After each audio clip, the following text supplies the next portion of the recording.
앞선 강의에서 제네릭 타입과 제네릭 타입을 이용한 템플릿에 대해서 살펴보았습니다. 서로 다른 자료형에 대해서 똑같은 이 처리를 수행을 하는 함수나 클래스를 만들고자 했을 때 이 제네릭 타입을 이용한 템플릿은 큰 장점을 발휘하게 될 것이에요. 따라서 C++에서는 어떤 환경에서도 사용을 할 수 있는 표준화되어진 템플릿 라이브러리를 제공을 해주고 있습니다. 그래서 오늘 시간에는 STL이라고 불리우는 표준 템플릿 라이브러리에 대해서 간단하게 살펴보도록 하겠습니다. 표준 템플릿 라이브러리는 C++에서 제공되어지는 표준 라이브러리 중에 하나입니다. 표준 라이브러리다 라고 한다면 어떤 환경에서든지 표준화되어진 방법으로 가져다 사용할 수 있는 그런 라이브러리다 라는 것이죠.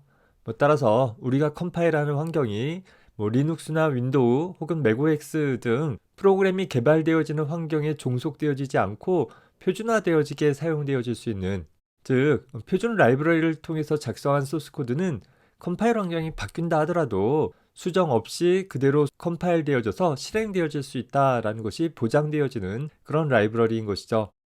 따라서 C++에서 기본적으로 제공되고 있는 STL 안에는 많은 템플릿 클래스와 템플릿 함수들이 포함되고 있어서 프로그래머는 이 템플릿들을 이용해서 서로 다른 자료형에 대해서 비슷한 처리를 수행을 하고자 하는 부분들을 손쉽게 프로그래밍 할 수 있게 되어집니다.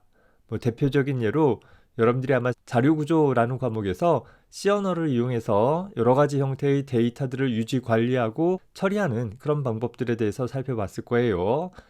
그 부분들을 일일이 구현해서 처리할 것이 아니라 C++에서는 이미 STL이라는 데에서 그런 다양한 형태의 자료들을 모아놓고 유지 관리해 줄 수 있는 템플릿들을 제공을 해주고 있기에 그런 것들을 이용해서 각 프로그래머가 원하는 프로그램을 좀 더 빠르고 효율적으로 작성할 수 있도록 도와주고 있다라는 것이에요. 이런 C++의 STL은 기본적으로 std라는 표준 네임스페이스에 작성이 되어지고 각각의 클래스나 함수를 사용을 하기 위해서는 필요로 하는 적절한 헤더들을 포함해주는 일이 필요하게 되어집니다. 이런 STL의 구성 요소는 크게 컨테이너와 반복자 그리고 알고리즘이라는 부분으로 나뉘어져 있습니다. 각 항목에 대해서 간단하게 살펴보도록 해봅시다. 자, 먼저 컨테이너라는 것은 우리 일상생활에서의 컨테이너 박스와 비슷한 개념이다 라고 생각해 주면 되겠어요. STL의 첫 번째 구성 요소인 컨테이너라는 것은 프로그래머가 원하는 데이터들을 특정 방식으로 담아두기 위한 자료 구조를 미리 구현한 클래스가 되어집니다. 다만 프로그래머가 담고자 하는 데이터는 특정 자료형에 종속되어지는 것이 아니라 어떤 자료형도 가능할 수 있어야 될 거잖아요. 그래서 제네릭 타입의 템플릿 클래스로 제공이 되어지고 있습니다. 따라서 우리는 STL의 컨테이너를 이용을 한다라고 한다면 내 프로그램에서 유지하고자 하는 데이터들을 다양한 방식으로 또 효율적으로 저장하고 유지 관리하는 것들이 가능해지게 되어집니다. STL에서 제공되어지는 대표적인 컨테이너의 종류들을 보면 다음과 같은 것들이 있는데, 첫 번째는 벡터라고 해서 배열처럼 순번에 따라 데이터들을 유지해 나가되 그 크기가 고정되어져 있는 것이 아니라 가변적인 형태로 유지되어지는 그런 소위 가변 길이의 배열 객체를 만들 때 사용을 할 수 있는 컨테이너가 되어집니다. 대론과 같은 일반적인 큐를 표현할 때에는 Q라는 클래스가 사용되어질 수 있고, DQ라는 것은 앞쪽이나 뒤쪽에서 모두 입력 가능한 그런 Q 클래스를 만들 때 사용을 할 수 있고, 리스트라는 것은 소위 링크드 리스트 형태로 유지되어져서 다수의 데이터들을 유지하고 있다 하더라도 다수의 데이터들 중간에 새로운 요소들을 추가하거나 삭제하고자 한다라고 했을 때 좀 더 효율적으로 삽입과 삭제 처리가 처리되어질 수 있는 그런 클래스가 될 것이에요. 반면에 set이라는 것은 하나의 집합처럼 중복되어지지 않은 값들을 유지할 수 있는 그런 객체를 만들 때 사용되어질 수 있고, map이라는 것은 파이썬의 딕셔너리와 비슷하게 value로 표현되어지는 각각의 데이터들을 특정 키 값에 연관시켜서 데이터들을 저장해주는 그런 객체를 만들 때 사용이 되어질 것이에요. 스택이라는 것은 벡터와 마찬가지로 순서대로 데이터가 저장되어지지만 데이터들을 집어넣고 빼내는 것이 어떤 임의 순번에 따라 접근되어지는 것이 아니라 한쪽 방향에서만 이루어질 수 있는 그런 경우에 사용이 되어질 수 있다라는 것이에요. 자, 이런 각각의 컨테이너 클래스를 사용하기 위해서는 그에 해당하는 다음과 같은 헤더 파일들을 포함을 시켜줘야 될 것이고, 각 클래스 이름들은 std라는 표준 네임스페이스에 할당되어지기 때문에 이름 공간에 대한 선언까지 해주는 일이 필요하게 될 것입니다. 기본적으로 컨테이너 클래스 이름과 그 컨테이너에 대한 정보를 담고 있는 헤더 파일의 이름이 같게 유지되어지고 모든 내용들은 소문자로 표현되어진다라는 것에 주의해서 살펴봐 주면 되겠습니다. 다음으로는 STL을 구성하고 있는 두 번째 구성 요소로서 반복자에 대해서 살펴봅시다. 반복자라는 것은 앞서 소개한 컨테이너 객체가 가지고 있는 각각의 요소들을 하나씩 순회해서 접근할 수 있는 포인터를 갖는 객체를 가리킵니다. 벡터나 리스트 같은 경우들은 저장 순서가 있기 때문에 그 순서대로 접근을 하면 되겠죠. 다만 순번에 따라 데이터를 저장하지 않는 컨테이너 같은 경우들은 그 컨테이너가 가지고 있는 모든 요소들을 빠짐없이 하지만 중복 없이 접근할 수 있는 그런 방법이 필요하게 될 것이에요. 그래서 이를 위해서 각 컨테이너가 가지고 있는 모든 요소들을 하지만 중복되어지지 않게 또 빠짐없이 순회 접근하기 위해서 반복자라는 것이 제공되어진다라고 생각해 주면 되겠습니다. STL에서 제공되어지는 반복자는 접근하고자 하는 요소의 시작서부터 다음 요소로 앞으로 나아가듯이 접근하는 방법과 혹은 지난 요소로 후진해가면서 접근을 하는 방법들이 있을 것이에요.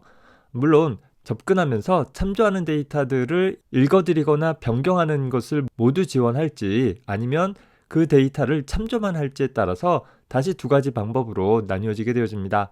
우리는 이터레이터로 표현되어지는 기본적인 반복자에 대해서만 살펴보도록 해보겠습니다. STL의 세 번째 구성 요소로서는 특정 컨테이너 요소에 대해서 필요한 여러 가지 처리 기능들을 미리 구현한 전역적으로 선언되어진 템플릿 함수들이 제공되어지는데 이 부분을 알고리즘이라고 분류를 합니다. 어떤 식으로 데이터들을 처리해 나갈 것인지를 기술하고 있는 함수들이다 라는 것이죠. 따라서 이런 STL의 알고리즘에서 제공되어지고 있는 여러 가지 템플릿 함수를 통해서 우리는 컨테이너 객체들에 대해 복사를 한다라든가 특정 요소들을 검색하거나 삭제하거나 혹은 정렬하는 등의 여러 가지 기능들을 제공을 해주게 되어집니다. 물론 이런 알고리즘으로 구현되어지는 각각의 함수들은 앞서서 살펴봤던 반복자와 함께 연동되어져서 사용이 되어집니다.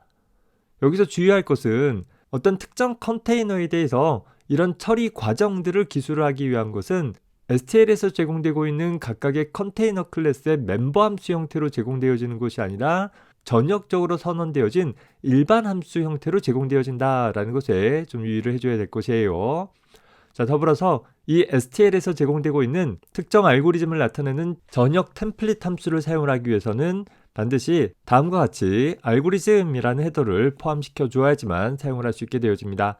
이 헤더를 포함했을 때 우리가 사용을 할 수 있는 전역적인 템플릿 함수들은 다음과 같은 것들이 있어요.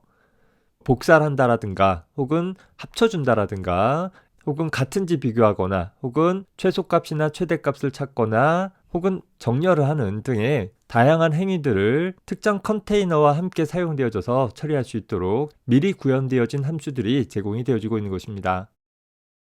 자, 정리해본다라고 한다면 STL을 사용을 한다라는 것은 내가 원하는 방식으로 데이터들을 유지 관리하기 위한 컨테이너 클래스를 통해서 데이터들을 한 덩어리로 모아놓게 될 것이고 그 컨테이너 객체를 알고리즘 함수와 같이 연동시켜 줌으로써 반복자를 통해 그 컨테이너가 가지고 있는 모든 요소들에 대해서 특정 처리를 수행을 해주게 되어진다라는 것이죠.